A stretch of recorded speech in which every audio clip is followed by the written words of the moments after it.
اعوذ باللہ من الشیطان الرجیم بسم اللہ الرحمن الرحیم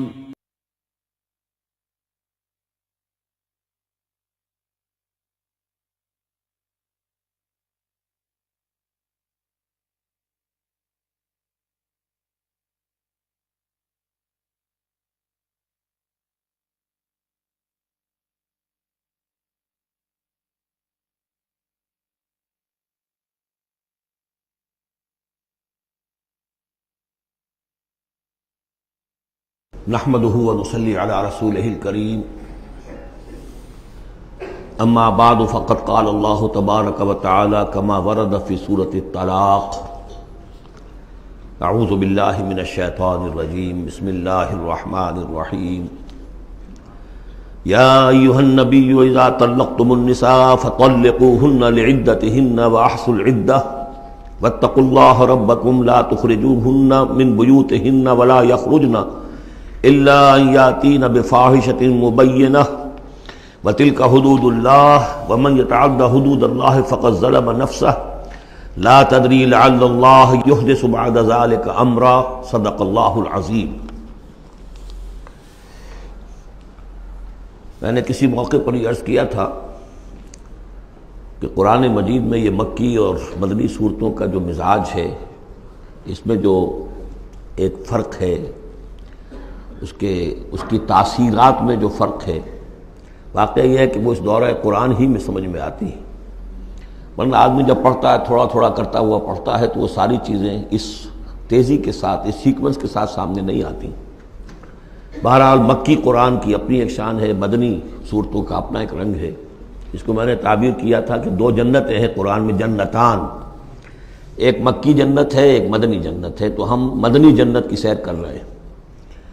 8 صورتیں ہم پڑھ چکے ہیں، اب جو آخری 2 صورتیں رہ گئی ہیں اس گلدستے کی، یہ دونوں نہایت حسین جوڑے کی شکل میں ہیں۔ یہاں جو علامت ہے جوڑا ہونے کی، وہ پہلے تو ایک ہے ظاہری، دونوں صورتیں شروع ہوں گی، سورہ طلاق بھی، سورہ تحریم بھی، یا ایھا النبی، یا ایھا النبی۔ دوسری یہ کہ دونوں کا موضوع جو ہے وہ اسلام کا معاشرتی نظام ہے۔ اسلام کا معاشرتی نظام اور خاص طور پر آئلی نظام، آپ کو معلوم ہے اس کی اتنی اہمیت ہے کہ سورہ بقرہ سے بات شروع ہوئی، 4 رکوع وہاں پر مفصل انہی موضوعات پر آئے، پھر سورہ نساء میں مفصل بحثیں آئیں، پھر یہ کہ سورہ نور میں، سورہ احزاب میں، پھر مجادلہ میں ہم نے دیکھا کہ ایک مسئلہ آ گیا زہار کا، اور اب یہاں پر 2 صورتیں مکمل آ رہی ہیں اس 10 صورتوں کے مجموعے میں بھی۔ تو اس سے اندازہ ہونا چاہیے کہ اس آئلی قوانین کا اور معاشرتی جو ویلیوز ہیں اسلام کی، ان کی کتنی اہمیت ہے اللہ تعالیٰ کے نزدیک۔ ان میں جو 2 جوڑے کے جو یہ 2 فرد ہیں، تو گھریلو زندگی میں 2 امکانی صورتیں پیدا ہوتی ہیں۔ ایک تو معتدل تو یہ ہے کہ جو اللہ کے حقوق ہیں ان کو فائق رکھا جائے، اس کے نیچے جو اللہ نے حق شوہر پر بیوی کا رکھا ہے وہ بیوی ادا کرے، جو بیوی پر شوہر کا حق ہے، جو فرض ہے وہ شوہر جو ادا کرے۔ تو یہ فرائض اور حقوق کا ایک توازن ہے جو اللہ تعالیٰ نے قائم کیا ہے۔ اگر یہ توازن خوبصورتی سے چل رہا ہے، حدود اللہ جو ہیں وہ ٹوٹ نہیں رہی ہیں، کہیں اس میں کوئی رخنا پیدا نہیں ہو رہا ہے، شوہر بھی بیوی بھی اپنے فرائض دینی کو ادا کرنے میں لگے ہوئے ہیں، چاہے ان میں ہائر لیول پر جا کر تھوڑا سا فرق ہو جاتا ہے، جو عام زندگی ہے اس میں کوئی فرق نہیں ہے، نماز عورت کو بھی پڑھنی ہے، مرد کو بھی پڑھنی ہے، زکوٰۃ مرد کو بھی دینی ہے، عورت کو بھی دینی ہے، روزہ عورت کو بھی رکھنا ہے، مرد کو بھی رکھنا ہے، حج جو ہے وہ فرض ہے۔ اس کے بعد دعوت و تبلیغ میں آگے تھوڑا سا فرق ہو جائے گا کہ عورتوں کا دائرہ محدود ہو جائے گا، وہ مردوں میں جا کے دعوت و تبلیغ نہیں کریں گی، خواتین میں کریں یا اپنے محرم مردوں میں کریں، لیکن فرضیت قائم رہتی ہے۔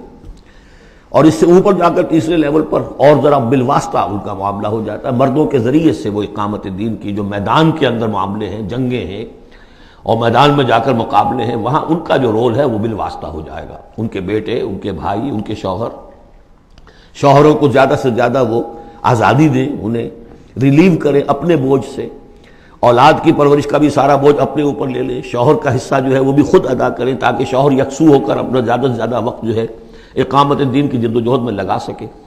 تو یہ تو ہے نارمل جو چاہیے۔ اب اب نارملٹی یا ادھر ہوگی یا ادھر ہوگی۔ ایک طرف کو ہوئی، فرض کیجئے لیفٹ کی طرف ہو گئی، اس کی معنی کیا ہے کہ مزاج نہیں مل رہا، ہر وقت کی چک چک ہے، خام خواہ جو ہے گھر جو ہے اس کے اندر اختلاف ہی اختلاف ہے، ہر وقت کی لڑائی چل رہی ہے، تو اس سے بہتر ہے طلاق ہو جائے۔ وہ ہے طلاق، سورہ طلاق، کہ خام خواہ اس قسم کے مسئلوں میں، لیکن یہ کہ طلاق جو آخری شکل ہے اس کے کچھ حدود ہیں، قیود ہیں، ضوابط ہیں، قواعد ہیں، قوانین ہیں، ان کی پوری پابندی ہو۔ جیسا کہ سورہ نساء میں ہم دیکھ چکے ہیں کہ اگر وہ علیحدہ ہو جائیں تو اللہ دونوں کو غنی کر دے گا، اس کو بھی اور اس کو بھی، اس کے لیے بھی کوئی بہتر، شوہر کے لیے بہتر کوئی بیوی عطا کر دے گا اور اس بیوی کو کوئی شوہر بہتر عطا کر دے گا۔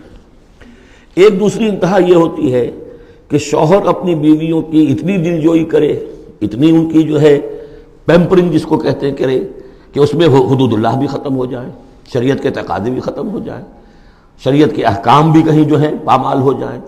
سب سے بڑھ کر یہ کہ جو اپنے فرائض ہیں، دعوت و اقامت دین کی جد و جہد کو ان کو وہ ادا نہ کر سکے، تو اہل و عیال کا اتنا لحاظ، یہ غلط ہے۔ تو دو انتہاؤں کو یہاں پر لیا گیا ہے۔ پہلی انتہا میں بھی بات کی گئی حضور سے، دوسری میں بھی، اگرچہ پہلے کا سوال حضور کے لیے ہے ہی نہیں، حضور نے نہ کوئی طلاق دی، نہ آپ کو طلاق دینے کی اجازت تھی، اس لیے کہ آپ کی ازواج مطہرات جو ہیں وہ تو امت کے لیے ماؤں کی حیثیت سے ہیں، اور سورہ احزاب میں ہم پڑھ چکے ہیں کہ وہ کسی اور سے بعد میں نکاح نہیں کر سکتی تھی، تو طلاق دینے کا سوال نہیں، اسی لیے آپ کو 4 کی جو وہ حد ہے، لمٹ ہے، اس سے بھی آگے بڑھ کر مزید نکاح کرنے کی اجازت دی گئی تھی۔ بہرحال یہ رب دیکھ لیجئے گا۔ اب آ کے ہم چلتے ہیں، وقت کی کمی کے پیش نظر زیادہ تمہید میں وقت نہیں لینا چاہتا۔ ان صورتوں پر میرے بڑے مفصل دروس موجود ہیں، وہ آپ دیکھ سکتے ہیں۔ یا ایھا النبی اذا طلقتم النساء فطلقوہن لعدتہن، اے نبی جب آپ لوگ اپنی عورتوں کو طلاق دیں۔ اب دیکھیے یا ایھا النبی واحد، طلقتم النساء فوراً جمع کا صیغہ، اس لیے کہ حضور سے تو یہ متعلق ہی نہیں ہے۔ حضور کو تو مسلمانوں کے نمائندے کی حیثیت سے اور معلم کی حیثیت سے اور ہادی کی حیثیت سے خطاب کیا گیا، اصل میں مسلمانوں سے ہے کہ جب تم طلاق دو اپنی بیویوں کو فطلقوہن لعدتہن، تو ان کی عدت کے حساب سے طلاق دو۔ عدت جو ہے وہ ایک تو یہ کہ طہر میں طلاق دی جائے، حیض کی حالت میں نہ ہو، اور پھر یہ ہے کہ اگر دینی ہی ہے تو پھر اس کے بعد بھی جو طلاق دی جائے وہ بھی پھر طہر کی حالت میں دی جائے۔ اس طریقے سے جو بھی قوانین ہیں، وہ احصل العدہ، عدت کا پورا لحاظ رکھو۔ وہ عدت اس طریقے سے بھی ہے کہ مطلقہ جو ہے جو عدت اس کی ہوگی اس کے اندر وہ کوئی اور شادی نہیں کر سکتی، البتہ عدت پوری کرنے کے بعد وہ آزاد ہوگی۔ عدت اس اعتبار سے بھی ہے کہ اگر طلاق رجعی ہے تو وہ اسی عدت کے اندر شوہر واپس اپنی بیوی کو لوٹا سکتا ہے، اور اگر وہ 1 یا 2 طلاقیں تھیں، طلاق بائن ہو گئی ہے، ان کے درمیان سیپریشن ہو چکی ہے، تب بھی وہ بغیر کسی اور حلالے وغیرہ جس کو ہمارے ہاں کہتے ہیں کہ عورت کے لیے ضروری نہیں ہے کہ وہ کسی اور سے نکاح کرے پھر وہ طلاق دے تو سابق شوہر سے اس کا نکاح ہو، بلکہ یہ کہ وہ دوبارہ نکاح کر سکتے ہیں اگر صرف 2 طلاقوں کے بعد عدت ختم ہوئی تھی۔ تو یہ تمام قواعد و ضوابط ہیں۔ واتقوا اللہ ربکم، اور اللہ کا تقوی اختیار کرو جو تمہارا رب ہے۔ لا تخرجوہن من بیوتہن، انہیں مت نکال باہر کرو ان کے گھروں سے کہ بس غصے میں آئے ہوئے ابھی طلاق بھی نکل جاؤ میرے گھر سے، یہ نہیں، یہ قطعاً غلط بات ہے۔ اس کی عدت ہے اور اس عدت کے اندر وہ تمہارے ہاں رہ سکتی ہے، تمہیں رکھنا ہے اسے اپنے ہاں۔ ولا یخرجن، وہ خود بھی نہ نکلے، الا ان یاتین بفاحشۃ مبینہ، البتہ اگر کوئی کھلی بے حیائی کی بات ہوئی ہے، کوئی بدکاری کی ہے عورت نے، وہ معاملہ اور ہو سکتا ہے کہ اس میں کوئی سختی کی جائے، عام حالات میں نہیں۔ وتلک حدود اللہ، یہ اللہ کے حدود ہیں۔ ومن یتعدی حدود اللہ، اور جو اللہ کی حدود سے تجاوز کرے گا، فقد ظلم نفسہ، تو اس نے تو اپنے اوپر بڑا ظلم کیا۔ لا تدری لعل اللہ یحدث بعد ذلک امرا، تمہیں نہیں معلوم کہ شاید اس کے بعد اللہ تعالیٰ کوئی نئی صورت پیدا کر دے۔ غصے میں آ کے ایک طلاق دی، بیوی ابھی عدت کے اندر گھر ہی میں ہے، ہو سکتا ہے کہ وہ غصہ ختم ہو جائے، اسی میں 1 ہی طلاق دی تھی رجوع کر لیا جائے، اللہ تعالیٰ کیا پتہ ہے، اور کوئی حالات ایسے پیدا ہو جائیں، نئی صورت پیدا ہو جائے کہ اس سے آگے بات بگڑے ہی نہ۔ فَإِذَا بَلَغْنَ أَجَلَهُنَّ، البتہ جب عدت پوری ہو گئی ان کی جو میعاد ہے، فام سے اب تمہیں فیصلہ کرنا ہوگا، فَأَمْسِكُوهُنَّ بِمَعْرُوفٍ أَوْ فَارِقُوهُنَّ بِمَعْرُوف، یا تو اب طے کر لو کہ اگر رجوع کرنا ہے تو بس اپنے گھر میں روکو، لیکن بھلے طریقے سے، یہ نہیں کہ انہیں ستانے کے لیے کہ جو روک لیا جائے، اور فارقوہن، یا پھر ان کو چھوڑ دو، ان سے علیحدگی اختیار کر دو، وہ بھی بالمعروف، بمعروف دستور کے مطابق بھلے طریقے سے۔ وَأَشْهِدُوا ذَوَيْ عَدْلٍ مِّنْكُمْ، اور اس رجعت اگر تم رجوع کر رہے ہو تو 2 اپنے گواہوں، 2 اپنوں میں سے جو معتبر لوگ ہوں جن پر اعتماد کیا جا سکتا ہے، انہیں گواہ بنا لو کہ میں نے طلاق دی تھی، اب میں اس کو رجوع کر رہا ہوں، تو یہ 2 گواہ اس کے ہیں۔ وَأَقِیمُوا الشَّهَادَةَ لِلَّهِ، اور یہ گواہی قائم کرو اللہ کے لیے۔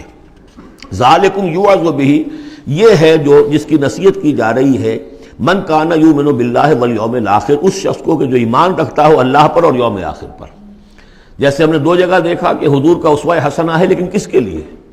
اپنی جگہ تو وہ اسوہ حسنہ کاملہ ہے، لیکن اس سے استفادہ کون کرے گا؟ من کان یرجو اللہ والیوم الآخر وذکر اللہ کثیرا۔ حضرت ابراہیم اور ان کے ساتھیوں کی زندگی میں بھی اسوہ ہے، کس کے لیے؟ من کان یرجو اللہ والیوم الآخر۔ اسی طرح یہاں فرمایا ذالک یوعظ بہ، یہ وعد اور نصیحت تو کی جا رہی ہے، لیکن کس کے لیے؟ من کان یؤمن باللہ والیوم الآخر، جو ایمان رکھتا ہو اللہ پر اور یوم آخر پر۔ اب اس کے بعد اس سورہ مبارکہ میں یہ بڑا عجیب مقام ہے اس اعتبار سے قرآن کا۔ عجیب کے معنی کیا ہے؟ دل لبھانے والا، حسین۔ یہاں اللہ کے تقوی کا جو مقام اور مرتبہ واضح کیا جا رہا ہے، اللہ کی نگاہ میں اگر واقعتاً حقیقی تقوی ہے، صحیح تقوی ہے، قلب کا تقوی ہے، جیسے کہ حضور فرماتے تھے اپنے دست مبارک سے 3 مرتبہ آپ نے اشارہ کیا اپنے سیرہ مبارک کی طرف، التقوی ہا ہونا، التقوی ہا ہونا، التقوی ہا، تقوی یہاں ہوتا ہے۔ دل میں تقوی ہے تو تقوی ہے، باقی لباس اور وضاقت یہ ساری متقیوں کسی بنا لی اور اندر کا معاملہ نہیں ہے تو یہ بہروپ ہے، یہ تقوی نہیں ہے۔ لیکن حقیقی تقوی ہو تو پھر اس کا کیا مقام ہے؟ اب دیکھیے پہلی بات آ رہی ہے، وَمَن يَتَّقِ اللَّهَ يَجْعَلْ لَهُ مَخْرَجًا، جو شخص اللہ کا تقوی اختیار کرے گا اللہ اس کے لیے راستہ پیدا کر دے گا، جہاں بالکل نظر نہیں آئے گا کہ کوئی راستہ، اللہ راستہ پیدا کر دے گا۔ بالکل نظر نہیں آ رہا تھا موسیٰ کے ساتھیوں کو کہ اب کیسے بچیں گے، پیچھے لشکر آگے، آگے سمندر ہے، اللہ نے راستہ پیدا کیا۔ خود حضرت ابو بکر کا جو حال ہو گیا تھا کہ حضور اگر انہوں نے ذرا بھی دیکھ لیا، نیچے اپنے قدموں کی طرف بھی نگاہ ڈالی تو ہم نظر آ جائیں گے، آپ نے فرمایا لا تحزن ان اللہ معنا، راستہ نکالتا اللہ۔ پھر حضور گئے طائف، لیکن وہاں سے خالی ہاتھ آئے، مدینے میں اللہ نے خود ہی کھڑکی کھول دی، 6 آدمی ایمان لے آئے، آپ گئے ہی نہیں اور وہاں انقلاب بھی آ گیا۔ عظیم، اس اعتبار سے اللہ مخرج پیدا کرتا ہے۔ تم صحیح طریقے پر چلتے رہو، تقوی اختیار کرو، صحیح راستے پر جد و جہد کرو، یہ کام اللہ پر چھوڑو۔ کب اسے منظور ہے اس کا کامیاب ہونا؟ جب ہوگا وہ راستہ ایسا کھول دے گا کہ تمہیں گمان بھی نہیں ہوگا۔ وَيَرْزُقْهُ مِنْ حَيْثُ لَا يَحْتَسِبُ، اور اسے رزق دے گا وہاں سے جہاں سے اسے گمان بھی نہیں ہوگا۔ اقامت دین کی جد و جہد ہو، غلبہ دین کی جد و جہد ہو، اپنے آپ کو ان صلاتی و نسکی و محیایا و مماتی اس کا فیصلہ کرنا ہو، تو سب سے بڑی رکاوٹ آتی کھائیں گے کیا؟ تو اللہ تو کہتا ہے راضی میں ہوں، ہے ایمان اور یقین اس پر، کر کے دیکھو تو صحیح، اس پر اعتماد تو کرو۔ لیکن یہ کہ اس پر اعتماد کرنا، توکل، بڑی مشکل بات ہے۔ وہ تو جتنا ایمان ہوگا اتنا ہی اعتماد ہوگا، اور گہرا ایمان ہوگا گہرا اعتماد ہوگا۔ وَمَن يَتَّقِ اللَّهَ يَجْعَلْ لَهُ مَخْرَجًا وَيَرْزُقْهُ مِنْ حَيْثُ لَا يَحْتَسِبُ وَمَن يَتَوَكَّلْ عَلَى اللَّهِ فَهُوَ حَسْبُهُ۔ یہ تو ابھی تقوی والے کی بات ہے کہ وہ وہاں سے رزق دے گا جہاں سے اسے ملے گا بھی نہیں، اور جس نے اللہ پر توکل کر لیا تو وہ اس کے لیے بہت کافی ہو جائے گا۔ توکل کر کے تو دیکھو، حسبہ، وہ اس کے لیے کافی ہے۔ یہاں تک فرمایا ہے حدیث میں، من کان فی حاجت اخیہ کان اللہ فی حاجتہ، اگر کوئی مسلمان اپنے کسی بھائی کی ضرورت پوری کرنے میں لگ رہا ہے، اپنا وقت صرف کر رہا ہے، اللہ اس کی ضرورت پوری کرنی شروع کر دیتا ہے۔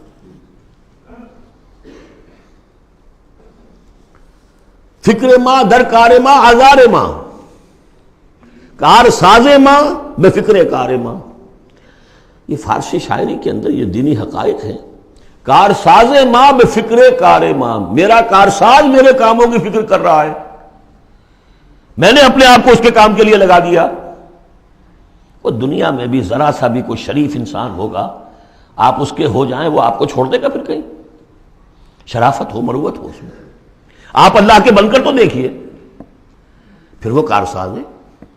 کارساز ماں بے فکر کار ماں، فکر ماں در کار ماں آزار ماں، جب میں اپنے معاملات کی فکر خود کرتا ہوں، کوئی نہ کوئی ٹھوکر کھاتا ہوں، کوئی نہ کوئی غلطی کرتا ہوں، آزار اپنے سر کے اوپر پیدا کر لیتا ہوں۔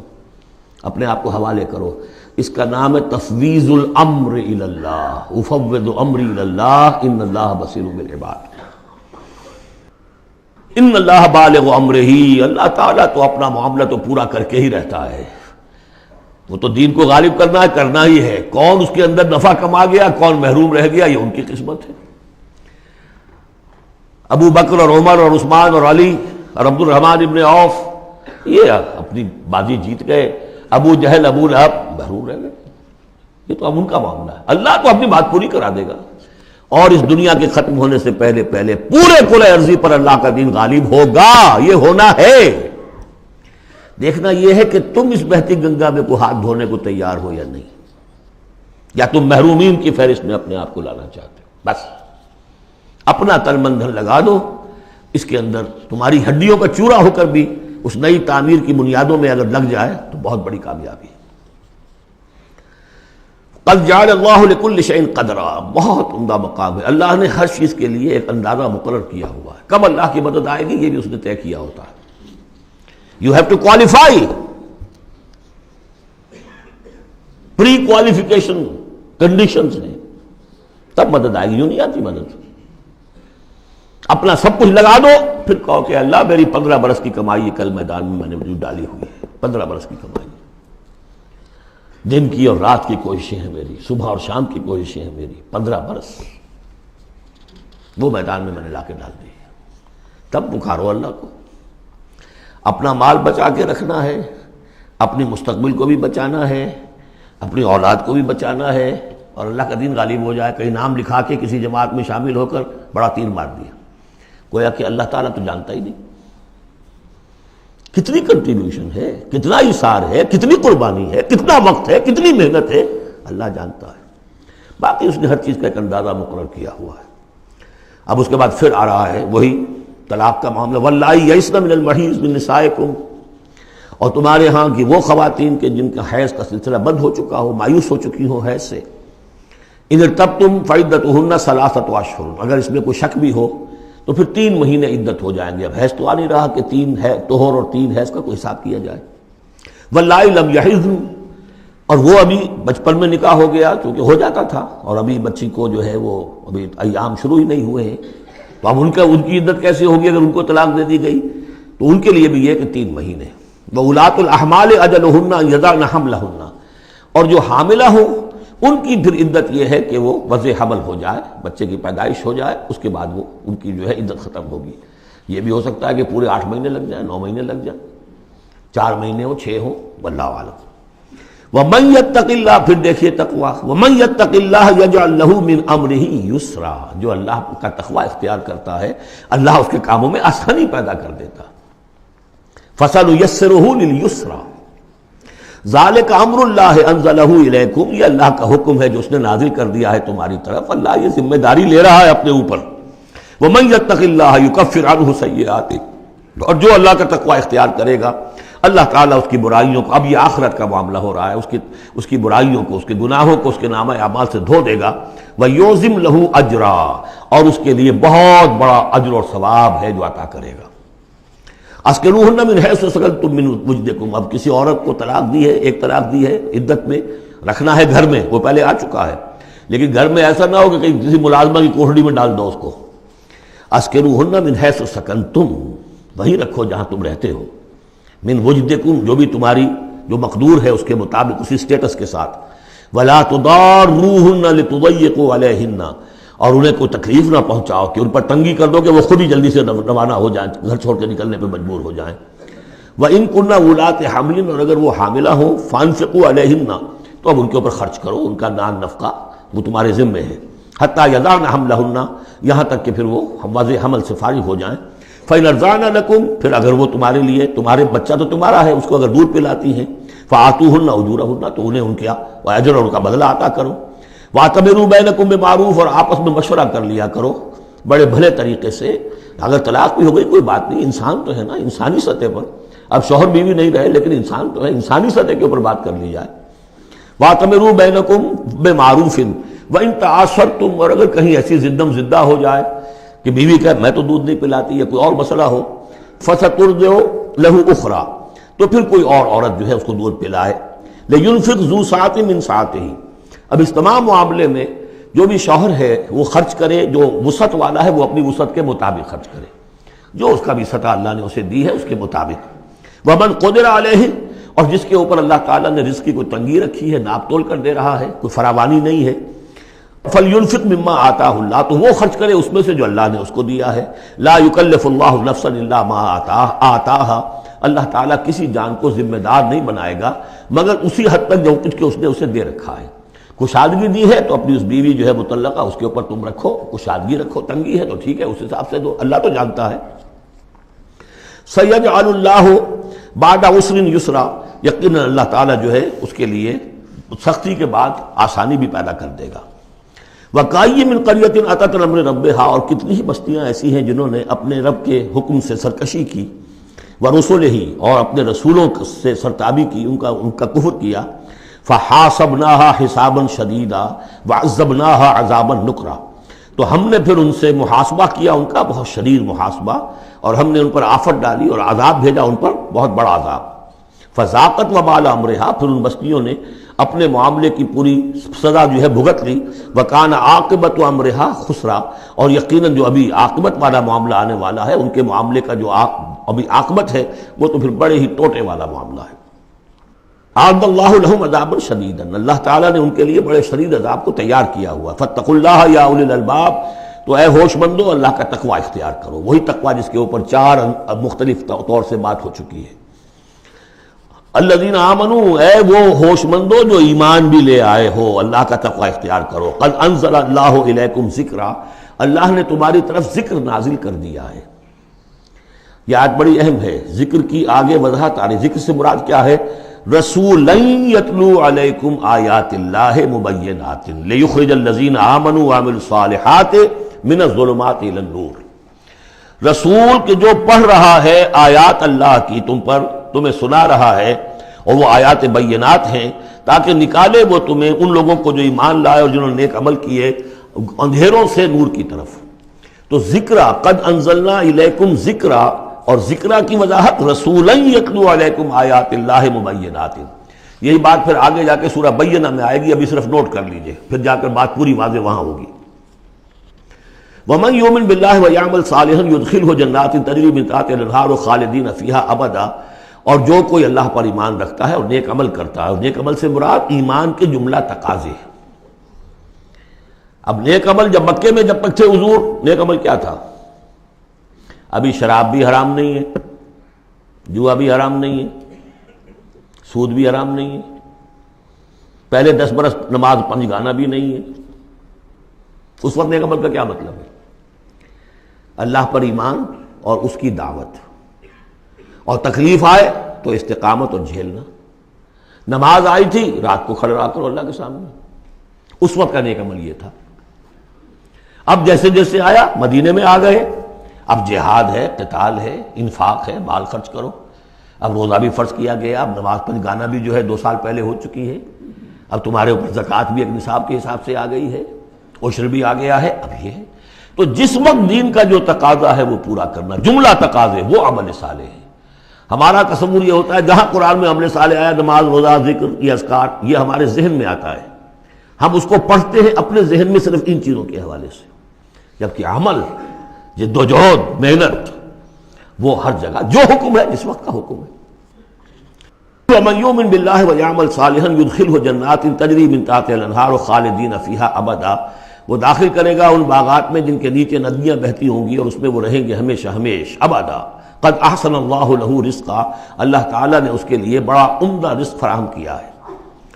اب ایک آیت آ رہی ہے جو آیات متشابہات میں سے ہے، تاحال اللہ الذی خلق 7 سماوات، جیسے تو یہ کہ 7 آسمانوں کا معاملہ بھی میں بار بار عرض کرتا رہا ہوں کہ ابھی آیات متشابہات میں شمار ہوگا۔ وَمِنَ الْأَرْضِ مِثْلَهُنَّ، اللہ تعالیٰ نے 7 آسمان بنائے ہیں اور زمین میں سے بھی اتنی ہی، ویسی ہی، گویا کہ زمینیں بھی کوئی 7 زمینیں ہیں۔ اب اس پر یہ ہے کہ مختلف مفسرین نے اپنے اپنے اندازے، زمین کے 7 طبقات ہیں یا کچھ اور، لیکن بہرحال ابھی ہم نہیں سمجھ سکیں گے، کوئی 7 زمینیں بھی ہیں، کسی وقت آ کر یہ حقیقت منکشف ہو جائے گی۔ یتنزل الامر بینہن، اور یہ آسمان اور زمین کے درمیان اللہ کا امر نازل ہوتا ہے، جیسے کہ ہم پڑھا ہے سورہ سجدہ میں، یدبر الامر من السماء الى الارض ثم یعرج الیہ فی یوم کان مقدارہ 1000 سنۃ مما تعدون، یہ 1000 سال کی اللہ تعالیٰ کی ایک پلاننگ ہوتی ہے، آسمان سے زمین کی طرف اس کا فیصلہ جو ہے وہ آتا ہے، فرشتے لے کر آتے ہیں، تنفیذ ہوتی ہے، اور پھر یہ کہ وہ امر جو ہے اٹھا لیا جاتا ہے۔ اب اگلے 1000 سال کا دوسرا امر ہے جو اللہ کی طرف سے اگلے دن کا لیے طے ہو چکا ہے۔ لِتَعْلَمُوا أَنَّ اللَّهَ عَلَىٰ كُلِّ شَيْءٍ قَدِيرٌ، تمہیں اس کا یقین رہنا چاہیے کہ اللہ تعالیٰ ہر چیز پر قادر ہے۔ میں نے یہ بات عرض کی ہے کہ 2 صفات اللہ کی ہیں جس میں یہ انتہائی اہمیت کے ساتھ عَلَىٰ كُلِّ شَيْءٍ قَدِيرٌ بِكُلِّ شَيْءٍ عَلِيمٌ، ان 2 صفات کا تو مراقبہ اتنا گہرا ہونا چاہیے کہ کبھی شک نہ آنے پائے کسی چیز کے بارے میں۔ وَأَنَّ اللَّهَ قَدْ أَحَاطَ بِكُلِّ شَيْءٍ عِلْمًا، دیکھیے دوسری بھی آ گئی علم، اور یہ کہ اس نے ہر شے کا اس کے علم کا احاطہ کیا ہوا ہے، نہ اس کی قدرت سے باہر کچھ ہے نہ اس کے علم سے باہر کچھ ہے۔ اب یہ دوسری سورت بسم اللہ الرحمن الرحیم، سورۃ التحریم، یعنی یہ معاملہ کہ بیویوں کی محبت یا ان کے جذبات کا لحاظ اور پاس یا ان کی دلجوئی میں کوئی کام آپ ایسا کر بیٹھے کہ جو شریعت میں جائز نہیں، یا شریعت کا کوئی جائز کام ہے وہ آپ اس کو نہ کرنے کی قسم کھا لیں۔ اب ظاہر بات ہے کہ حضور کے لیے یہ تو ممکن نہیں تھا، قطعاً کا کوئی سوال ہی نہیں کہ آپ اپنی کسی بیوی کی محبت کی وجہ سے یا دلجوئی کی وجہ سے کسی حرام کام کا ارتکاب کرتے ہیں، لیکن 2-3 واقعات ایسے ملتے ہیں کہ حضور نے اپنی بیویوں کی دلجوئی کے سلسلے میں کوئی چیز جو آپ کے لیے اصلاً حلال تھی اس کے بارے میں قسم کھا لی کہ اب یہ میں استعمال نہیں کروں گا، اس پر پکڑ آ گئی ہے۔ یا ایھا النبی لم تحرم ما احل اللہ لک، اے نبی صلی اللہ علیہ وسلم کیوں آپ حرام ٹھہرا رہے ہیں اپنے اوپر وہ شے جو اللہ نے آپ کے لیے حلال کی ہے۔ تبتغی مرضات ازواجک، کیا آپ چاہتے ہیں اپنی بیویوں کی رضا جوئی؟ واللہ غفور الرحیم، اب دیکھیے یہ تیور بتا رہے ہیں اللہ تعالیٰ کی جو یہ ناپسندیدگی۔ یا ایھا النبی لم تحرم ما احل اللہ لک تبتغی مرضات ازواجک واللہ غفور الرحیم، اللہ غفور الرحیم ہے، اللہ نے معاف فرمایا، اللہ نے آپ کی خطا سے درگزر کیا۔ قد فرض اللہ لکم تحلۃ ایمانکم، اللہ تعالیٰ نے تمہارے لیے ایسی قسموں کا کھول دینا جو ہے اس کا راستہ معین کر دیا ہے۔ فرض میں یہ بھی سمجھا گیا، لازم ٹھہرایا ہے، یعنی کوئی غلط قسم کھا لی ہے تو اس فرض ہے کہ اسے توڑ دیا جائے، لیکن توڑنے کا کفارہ ہے، ایسے نہیں توڑ دیا جائے گا۔ وہ بھی پوری آیت جو ہے وہ سورہ مائدہ کے اندر آ چکی ہے، گویا کہ اب آپ یہ اپنی قسم توڑیے اور وہ کفارہ ادا کیجیے۔ واللہ مولاکم، اللہ تمہارا مولا ہے، مددگار ہے، پشت پناہ ہے، وہو العلیم الحکیم، اور وہ سب کو جاننے والا ہے، کمال حکمت والا۔ وَإِذْ أَسَرَّ النَّبِيُّ إِلَىٰ بَعْضِ أَزْوَاجِهِ حَدِيثًا، اور جب نبی نے صلی اللہ علیہ وسلم اپنی بعض ازواج، اپنی کسی زوجہ محترمہ کو کوئی بات بتائی، اسرہ، اسرار سے، خفیہ طور پر، راز کے طور پر، میں ان تفاصیل میں نہیں جا رہا کہ واقعات کیا تھے ورنہ بہت دیر لگ جائے گی، بات سمجھنی چاہیے، باقی یہ کہ آپ تفسیروں میں دیکھ سکتے ہیں۔ تو آپ نے کوئی بات اپنی کسی ایک زوجہ محترمہ کو بتائی اور کہا دیکھو یہ کسی اور سے کہنا نہیں، یہ میرا راز ہے۔ فلما نبات بہ، جب انہوں نے اس کو ظاہر کر دیا، عورتوں کے کہتے ہیں پیٹ ہلکے ہوتے ہیں اس معنی میں کہ راز رکھنے اپنے پاس، بہت سے مرد بھی عورتوں کی طرح کے ہوتے ہیں، ان سے کوئی چیز چھپائی نہیں جاتی، نہ ہر زن زنست و نہ ہر مرد مرد، لیکن یہ کہ عام طور پر یہ عورتوں کی کمزوری شمار ہوتی ہے۔ تو ازواج مطہرات سے بھی اس کا صدور ہوا ہے۔ فلما نبات بہ، جب انہوں نے اسے ظاہر کر دیا، واظہرہ اللہ علیہ، اللہ تعالیٰ نے اپنے نبی کو صلی اللہ علیہ وسلم سے مطلع فرما دیا کہ وہ راز نہیں رہا ہے، راز آپ کی ان اہلیہ نے فاش کر دیا ہے۔ عرف بعضہ، تو حضور نے کچھ تو ان کے سامنے ظاہر کر دیا، وعرض عن بعض، بات پوری ان کو نہیں بتائی، بعض جو ہے روک لی۔ فلما نبأ بہ، تو جب انہوں نے حضور نے صلی اللہ علیہ وسلم ان کو بتایا، قالت من انباک ھذا، اب ایک طرز عمل تو یہ ہوتا ہے کہ فوراً ندامت ہوتی کہ ہاں حضور مجھ سے غلطی ہو گئی، میں واقعتاً آپ کا راز جو ہے وہ میں رکھ نہیں سکی اور مجھ سے بے دھیانی میں، بے خیالی میں بات نکل گئی۔ ایک دوسرا یہ ہے من انباک، آپ کو کس نے بتایا؟ یہ انداز جو ہے، دیکھیے عام بیوی عام شوہر کے درمیان اس میں کوئی حرج نہیں، لیکن جیسا کہ سورہ حجرات میں ہم پڑھا ہے، اعلموا، جان لو اچھی طرح، ان فیکم رسول اللہ، اے عائشہ، اے حفصہ، یہ تمہارے شوہر ہی شوہر نہیں ہے، یہ اللہ کے رسول ہیں۔ طرز عمل تمہارا جو ہے ان کے ساتھ بہت محتاط ہونا چاہیے، بہت محتاط ہونا چاہیے۔ من انباک، آپ کو اس نے بتایا؟ قال نبانی العلیم الخبیر، جواب میں بھی غصہ ہے حضور کا، مجھے اس نے بتایا کہ جو العلیم ہے اور خبیر ہے، جو سب کچھ جاننے والا ہے اور ہر چیز سے باخبر ہے۔ اب یہ اللہ تعالیٰ کی طرف سے آ رہا ہے اس کی تعبیر میں اہل تشیع ایک انتہا کو نکل گئے، ہمارے عام مفسرین نے بھی انہی کی روش اختیار کی ہے، لیکن مولانا حمید الدین فراہی رحمۃ اللہ علیہ کا میں کم از کم اپنی ذات پر بہت بڑا احسان سمجھتا ہوں کہ جو انہوں نے تعبیر کی ہے، اور وہ عربی زبان کا جو اسلوب ہے اس کے اعتبار سے 100% درست ہے۔ ان تتوبا الی اللہ فقد صغت قلوبکما، اگر تم دونوں، اب ظاہر بات ہے کہ ایک اہلیہ کا نے راز چھپایا جو دیا گیا تھا دوسری اہلیہ، حضور کی دوسری اہلیہ کو کہا جاتا ہے حضرت حفصہ نے یہ معاملہ کیا، حضرت عائشہ کو بتا دیا۔ ان دونوں کے تعلقات بہت اونچے تھے، اس لیے کہ ظاہر بات ہے کہ حضور کے ہاں جو مقام اور مرتبہ تھا ابو بکر کا اور عمر کا رضی اللہ تعالی عنہما، اس کے حوالے سے ہی پھر ازواج مطہرات میں بھی خود بخود غیر شعوری طور پر یہ احساسات ہو جاتے ہیں۔ تو انہوں نے ان تتوبا الی اللہ، اگر تو اب تم دونوں اللہ کی جناب میں توبہ کرو، فقط صغت قلوبکما، اس کا ترجمہ کیا تو تمہارے دل ٹیڑھے ہو چکے ہیں۔ یہ اہل تشیع کا ترجمہ ہے، ازواج مطہرات سے انہیں بالعموم قد ہے، حضرت عائشہ سے بہت سخت ہے، لیکن یہ عام ازواج مطہرات سے۔ اس کا ترجمہ صحیح یہ ہے کہ اگر تم اللہ کی جناب میں توبہ کرو تو تمہارے لیے یہی مناسب ہے، اور تمہارے دل تو مائل ہو چکے ہیں، لیکن ایک ہوتا ہے ناز والے نیاز کیا جانے۔ اب یہ ماننا جو ہے یہ ذرا کڑا گزر رہا ہے کہ حضور مجھ سے غلطی ہوئی، آپ مجھے معاف کر دیجیے، اور وہ بھی اس لیے کہ معاملہ ہے شوہر اور بیوی کا۔ جیسے ہم کہتے ہیں کہ میاں تمہارے دل میں تو بات اب آ چکی ہے، بس تم مان نہیں رہے ہو، دل میں تو تم نے بات سمجھ لی ہے، تم اگر ایسا کرو تو یقیناً تمہارے لائق ہے، یہ انداز ہے یہ، اور یہ بہت سی مثالیں دے کر انہوں نے واضح کیا، اب میں اسے بہت بڑا احسان مانتا ہوں۔ ان تتوبا الی اللہ فقد صغت قلوبکما، اللہ کی جناب میں اگر توبہ، اچھا صغن کا ایسا لفظ ہے یہ عربی زبان کا جو میں نے پہلے بھی آپ کو بتایا تھا، مالا الی مالا عن، میلان سے، مالا کے بعد الی ہوگا کسی شے کی طرف میلان، توجہ اس کا ہونا، دل کا ادھر رجحان ہونا، اور مالا عن کسی چیز سے نفرت ہو جانا، لفظ ایک ہی ہے، مال میلان، الی اور عن، رغب الی رغب عن، راغب ہوا اس شے کی طرف اور راغب ہوا اس چیز سے، متنفر ہو گیا اس چیز سے، لفظ ایک ہی ہے رغبت۔ اس طرح سنگ کا لفظ ہے، تو سنگ جو ہے دونوں طرف جاتا ہے، تمہارا دل تو مائل ہو ہی گیا ہے، کس طرح مائل ہو گیا ہے، یعنی وہ واقعتاً اپنی خطا کا احساس ہو گیا ہے تمہارے دلوں کو، اب صرف یہ ہے کہ زبان سے بھی اس کا اعتراف کرو، جیسے کہ حضرت آدم کو احساس ہو گیا تھا اپنی خطا کا، تو اللہ تعالیٰ نے الفاظ سکھا دیے تھے، فَتَلَقَّى آدَمُ مِن رَبِّهِ كَلِمَاتٍ فَتَابَ عَلَيْهِ، یہ ترجمہ ہے اس آیت کا صحیح۔ ان تتوبا الی اللہ فقد صغت قلوبکما وان تظاہرا علیہ، اور اگر اب جیسے کہ قاعدہ ہے عام طور پر حضور کی بھی کوئی ہلکا سا سہو اگر ہو جاتا تھا تو کس قدر انداز جو ہے سخت ہو جائے قرآن مجید کے اندر، اس لیے کہ بڑے لوگوں کے معاملے بڑے ہیں، الرب رب من تنزل والعبد عبد من ترقى، اسی طرح جو بھی اونچے لوگ ہیں ازواج مطہرات ہیں تو ان کا بھی جو بھی اظہار ناپسندیدگی ہو رہا ہے اللہ کی طرف سے، اس میں الفاظ بڑے سخت ہیں۔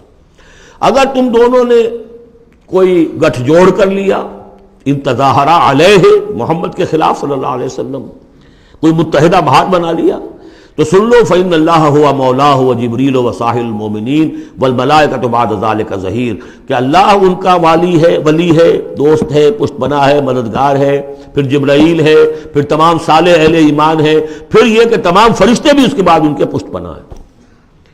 تو ان کے ساتھ معاملہ جو ہے وہ ان کے مقام کی مناسبت سے کرو، چاہے وہ تمہارے شوہر ہیں اور تم ان کی بیوی ہو، لیکن معاملہ کرو اس میں تمہارے امتی ہونے کا پہلو جو ہے وہ کہیں نگاہ سے اوجھل نہ ہو، وہ اللہ کے رسول ہیں، تم امتی ہو۔ عسیٰ ربہ، ابھی اور سختی آ رہی ہے، امید ہے کہ ان کا رب ان طلقکن، اگر تم سب کو طلاق دے دے، ان یبدلہ ازواجا خیرا منکن، کہ بدل دے تم سے کہیں بہتر بیویاں ان کو عطا کر دے، مسلمات مومنات قانتات تائبات عابدات سائحات ثیبات وابکارا، یہ سارے اوصاف ان میں واو ہے ہی نہیں، بیک وقت یہ سارے اوصاف ہوں، مسلم بھی ہوں، مومن بھی ہوں، فرما بردار بھی ہوں، توبہ کرنے والیاں، عابدات عبادت گزار، سائحات دنیا کی لذات سے کنارہ کش، سیبات بھی ہو سکتی ہیں، حضور کے نکاح میں تو اکثر سیبہ ہی آئی ہیں، سیبہ وہ ہیں جن کی پہلے کوئی شادی ہوئی ہو، طلاق ہو گئی ہو، یا یہ کہ بیوہ ہو گئی ہوں، اکثر و بیشتر جو آپ کے نکاح ہیں وہ سیبات سے ہیں، وہ ابکارا، اور کنواری بھی، تو ایک غالباً جہاں تک مجھے میرا ذہن ہے صرف ایک حضرت عائشہ صدیقہ ہے رضی اللہ تعالی عنہ کہ جو کنواری حیثیت سے آئی ہیں حضور کے نکاح میں، باقی سب کی سب سیبہ تھیں۔ یہ تو ہو گیا ایک خاص معاملہ عائلی زندگی سے متعلق حاصل کیا ہوا کہ وہ معتدل معاملہ رکھو، حقوق الزوجین اپنی جگہ ہیں، فرائض الزوجین اپنی جگہ ہیں، اللہ کے حقوق اس سے بالا ہیں، ان کو اوپر قائم رکھو، اور اس کے تحت جو ہے جو بھی اللہ نے حقوق معین کر دی ہے، فرائض معین کر دی، ان کو ادا کرو۔ لیکن یہ کہ ادھر اگر ہو گیا معاملہ تو بھی سلیقے سے ہو، بات نہیں بن رہی ہے، اگر رخصت کرنا تو شرافت کے ساتھ اس کے یہ قواعد و ضوابط ہیں، اور اگر ادھر جانا ہے تو روکو اپنے آپ کو کہ کہیں ان کی محبت، یا ایھا الذین آمنوا ان من ازواجکم واولادکم عدوا لکم فاحذروہم، تو ڈرو ایسا نہ ہو کہ ان کی محبت جو ہے وہ تمہیں کسی غلط راستے پر لے جائے۔ اب جو حصہ آ رہا ہے سورہ مبارکہ کا، اس میں ایک تو یہ 3 آیتیں درمیان میں آ رہی ہیں، وہ تو خاص طور پر جو ہے یوں سمجھیے خواتین سے متعلق نہیں ہے، مردوں سے متعلق ہیں، اور وہ اصل میں سورہ حدید کا سلسلہ جو ہے جو آخر اب اختتام پر آ رہا ہے، اس کا نقشہ جو ہے یہاں پر پھر آ جائے گا۔ یا ایھا الذین آمنوا قوا انفسکم واہلیکم نارا، اہل ایمان بچاؤ اپنے آپ کو اور اپنے اہل و عیال کو آگ سے۔ یعنی دیکھیے ایک نیگیٹو اسپیکٹ تو یہ آیا تھا، یا ایھا الذین آمنوا ان من ازواجکم واولادکم عدوا لکم فاحذروہم، یہ تو نیگیٹو ہے، اپنے آپ کو محفوظ رکھو، ان کی محبت، ان کی دلجوئی تمہیں غلط راستے پر نہ ڈال دے۔ اب یہاں جو پازیٹو ہے، تم جن کے بھی شوہر ہو اور تم جن کے بھی باپ ہو، ان کی زندگی کو دین کے رخ پر ڈالنا تمہاری ذمہ داری ہے، اپنی سی کوشش کرنا۔ حضرت نوح کا ایک بیٹا بھی ان کے نگاہوں کے سامنے غرق ہو گیا، کوئی بات نہیں، لیکن تم کیا کر رہے ہو؟ تم اپنے اہل و عیال کے حق میں سمجھا تم نے یہ ہے کہ صرف نان نقصے کی ذمہ داری ہے، کھانا پلانا ہماری ذمہ داری ہے، بس یہ بہت غلط ہے۔ بندہ مومن ہونے کے ناطے پہلا فرض یہ ہے کہ اپنے اولاد، اپنے اہل و عیال کو آگ سے بچانے کی فکر، تربیت ان کی، دین کے لیے رجحان پیدا کرنا ان میں، اس کے لیے جو بھی ممکن طریقے ہو اختیار کرنا، یہ تمہاری ذمہ داری ہے۔ یا ایھا الذین آمنوا، اہل ایمان بچاؤ پہلے اپنے آپ کو، فطری بات ہے، قوا انفسکم، جیسے حضور فرمایا کرتے تھے اپنے خطبے میں، اوصیکم ونفسی بتقوی اللہ، میں تمہیں بھی وصیت کرتا ہوں مسلمانوں کے اللہ کا تقوی اختیار، اپنے نفس کو بھی۔ اسی طرح قوا انفسکم واہلیکم نارا، بچاؤ اپنے آپ کو اور اپنے اہل و عیال کو آگ سے، وقودھا الناس والحجارہ، اس کا ایندھن بنیں گے انسان اور پتھر، علیہا ملائکۃ غلاظ شداد، اور اس پر ایسے فرشتے ہیں معمور ہیں اس جہنم پر کہ جو بڑے تند خو ہیں، سخت دل ہیں، شداد، لا یعصون اللہ ما امرہم۔ اب جب تم یا تمہارے لاڈلے، تمہاری لاڈلی بیوی اور تمہارے لاڈلے بیٹے اور بیٹیاں جب جہنم میں جھونکے جائیں گے، اگر اللہ نے تمہیں بچا بھی لیا اور وہ تمہارے سامنے جہنم میں جائیں گے تو سوچ لو ان کی چیخ و پکار اور ان کا نالہ و شیون، وہ فرشتوں کا دل جو ہے اسے پسیجے گا نہیں، وہ بڑے سخت دل ہیں۔ اب سوچ لو کن کے حوالے کرنا چاہتے ہو؟ جہنم کے داروغہ کے حوالے کرنا چاہتے ہو اپنی بیویوں کو اور اپنی اولادوں؟ یہ محبت نہیں، یہ تو عداوت ہو گئی ہے۔ تم سمجھ رہے ہو کہ محبت کا مزہ ہے، یہ اعلیٰ تعلیم دلوا رہے ہیں۔ کون سی تعلیم دلوا رہے ہو؟ جو انہیں دین کی طرف راغب کرنے والی ہے یا باغی کرنے والی ہے؟ یہ تمہاری رحمت ہے، محبت ہے یا عداوت ہے، دشمنی ہے؟ علیہا ملائکۃ غلاظ شداد، ان کا دل پسیجے گا نہیں، پتھر کی طرح سخت دل ہوگے ان کے، غلاظ شداد، چیخے جاؤ، چلائے جاؤ، نالہ و شیون، لا یعصون اللہ ما امرہم، جو اللہ کا حکم ہوگا وہ اس کی نافرمانی نہیں کریں گے، جس کو جو عذاب دینا ہے وہ دیں گے، وَيَفْعَلُونَ مَا يُؤْمَرُونَ، اور کریں گے وہی کچھ جس کا انہیں حکم دیا جائے گا۔ یا ایھا الذین کفروا لا تعتذروا اليوم، اور کہا جائے گا اے کافرو اب آج تم کوئی بہانہ نہ بناؤ، انما تجزون ما کنتم تعملون، تمہیں وہی کچھ بدلے میں دیا جا رہا ہے جو تم عمل کر کے لائے۔ اس کے بعد ایک عظیم آیت آ رہی ہے اس سورہ مبارکہ، بلکہ اس پورے گروپ کے حوالے سے، جو میں نے عرض کیا تھا پل صراط کا ایک نقشہ آیا ہے وہاں، اس کی ایک جھلک یہاں بھی دکھائی گئی ہے، جو سورہ حدید میں تھا وہ یہاں ہے، یہاں اختصار کے ساتھ۔ یا ایھا الذین آمنوا توبوا الی اللہ توبۃ نصوحا، اہل ایمان توبہ کرو اللہ کی جناب میں بڑے خلوص کے ساتھ، اخلاص کے ساتھ۔ اس توبہ کو یہی نہ سمجھیے کہ خدا نخواستہ کوئی شراب پیتا ہے بس اس نے توبہ کر لی، ٹھیک ہے یہ بھی توبہ ہے، کوئی رشوت لیتا ہے ادھر رشوت سے توبہ کر لی، یہ بھی توبہ۔ سب سے بڑی توبہ یہ تم جا کدھر رہے ہو، دنیا کی طرف یا آخرت کی طرف؟ کس کے نقش قدم کی پیروی کر رہے ہو، محمد کی صلی اللہ علیہ وسلم یا کسی اور کی؟ زندگی کا رخ کیا ہے؟ پلٹو، لوٹو اللہ کی طرف، آخرت کی طرف۔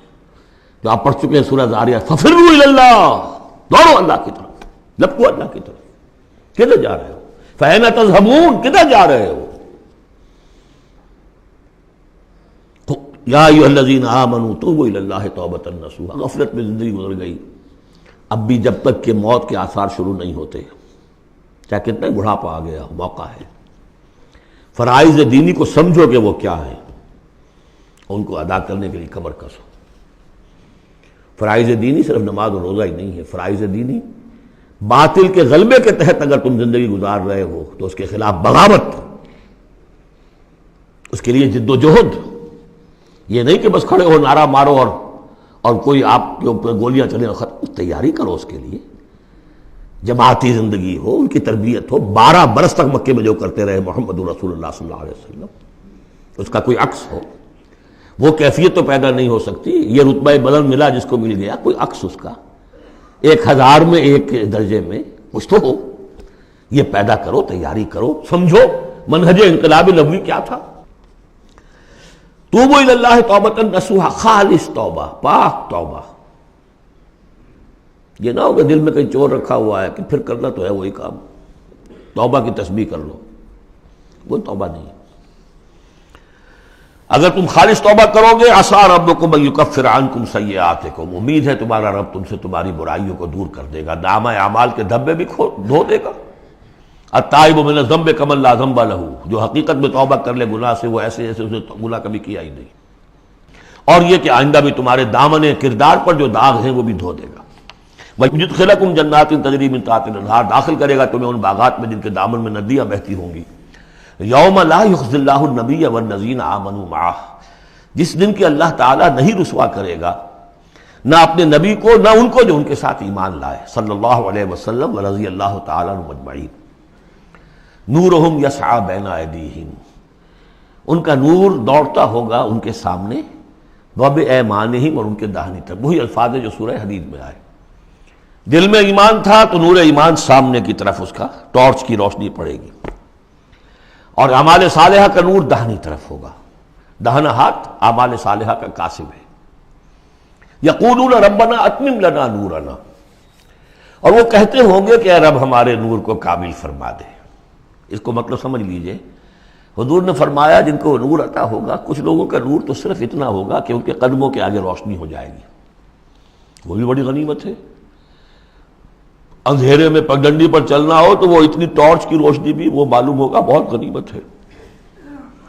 لیکن کچھ لوگوں کو ایسا نور ملے گا کہ جس کی روشنی یہاں مدینے سے صنعاء تک جائے گی، یمن کا شہر۔ ابو بکر صدیق کو کون سی روشنی ملے گی؟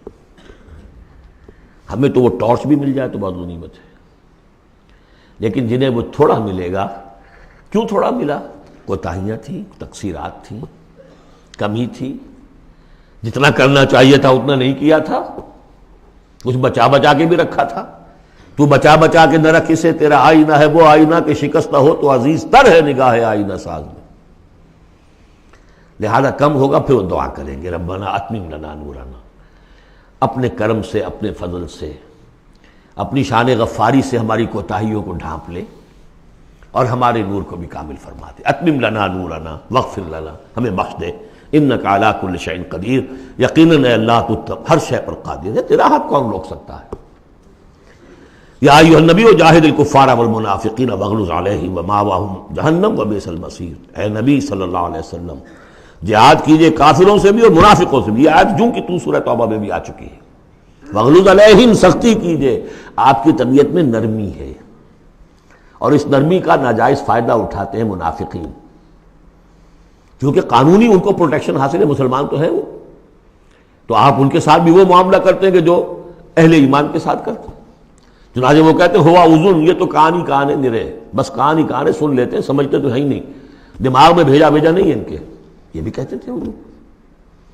لیکن آپ سختی کیجئے، یا ایھا النبی جاہد الکفار والمنافقین واغلظ علیہم، ومأواہم جہنم، ان کا ٹھکانہ جہنم ہے، وبئس المصیر، اور بہت ہی برا ٹھکانہ ہے۔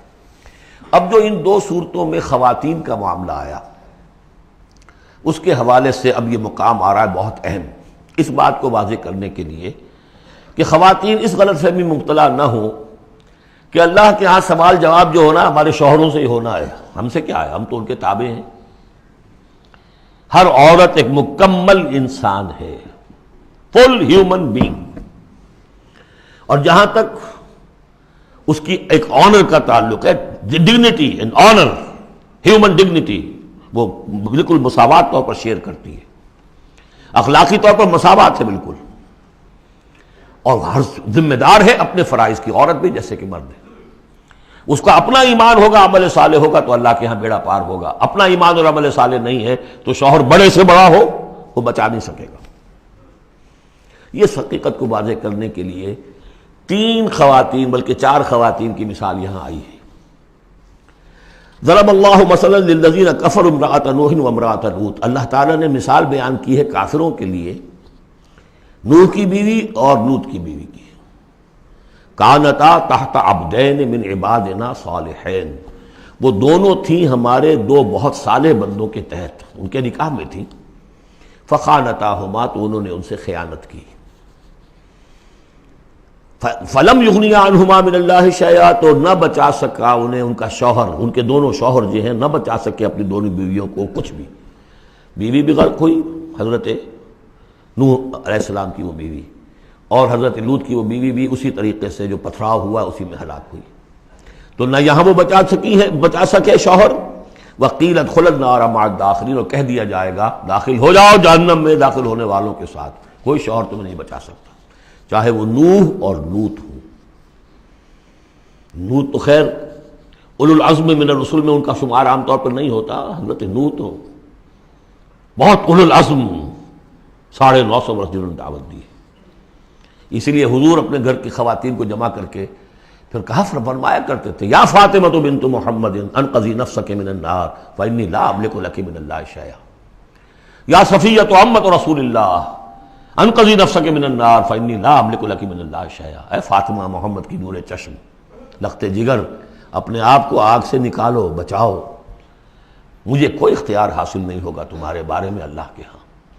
اے صفیہ، اللہ کے رسول کی پھوپھی، اپنے آپ کو آگ سے بچاؤ، اس لیے کہ مجھے کوئی اختیار حاصل نہیں ہوگا۔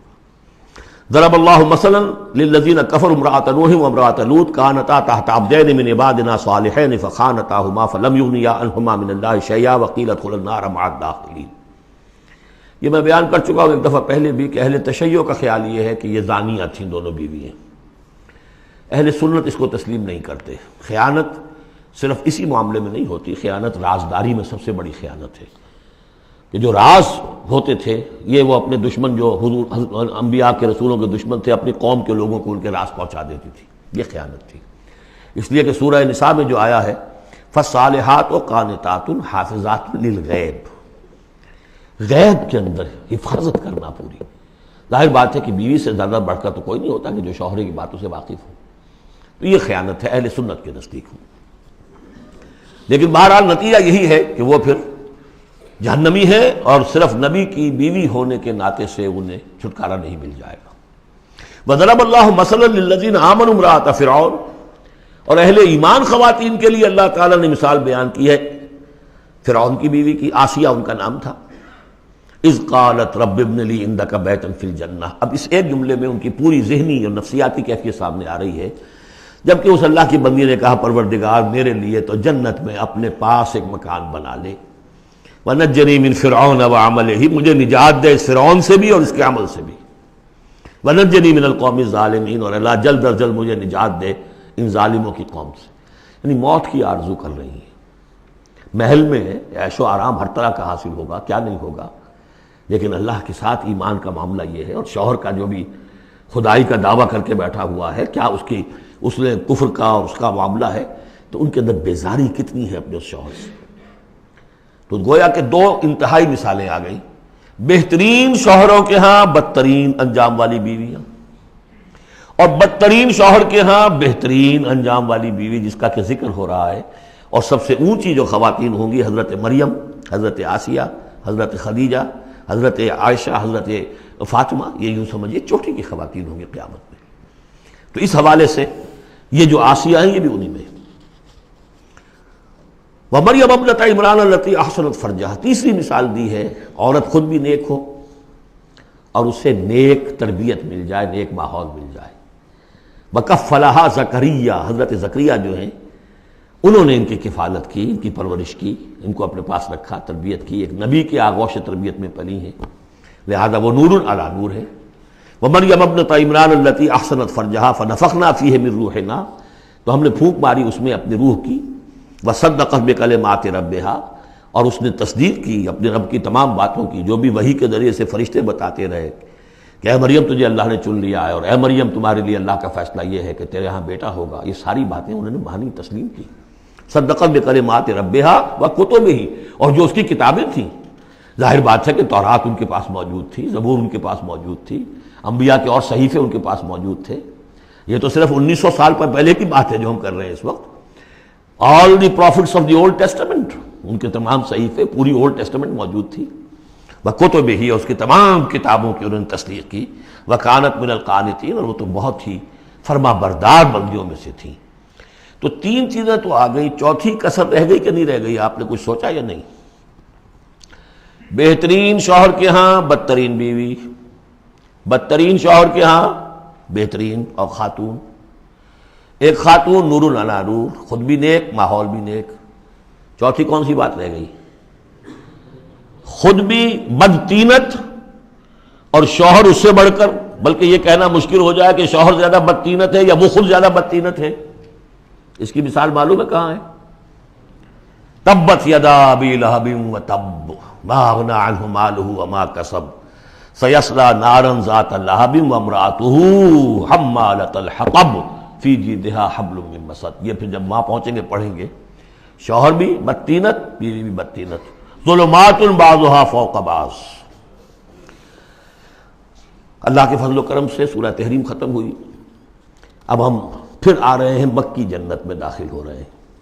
یہاں سے اب آخری گروپ شروع ہو رہا ہے۔ آخری منزل تو سورہ قاف سے شروع ہوئی تھی، چھٹا گروپ مکی اور مدنی صورتوں کا یہاں ختم ہو گیا۔ 7 صورتیں، حسین ترین صورتیں قرآن کی، وہ پہلی 7 صورتیں تھیں، سورہ قاف، سورہ ذاریات، سورہ طور، سورہ نجم، سورہ قمر، سورہ رحمان، عروس القرآن، پھر سورہ واقعہ، پھر یہ 10 صورتیں آ گئیں، سورہ حدید، سورہ مجادلہ، سورہ حشر، سورہ ممتحنہ، سورہ صف، سورہ جمعہ، سورہ منافقون، سورہ تغابن، سورہ طلاق، سورہ تحریم۔ اب پھر یہ مکی قرآن مجید، یہ آخری گروپ ہے۔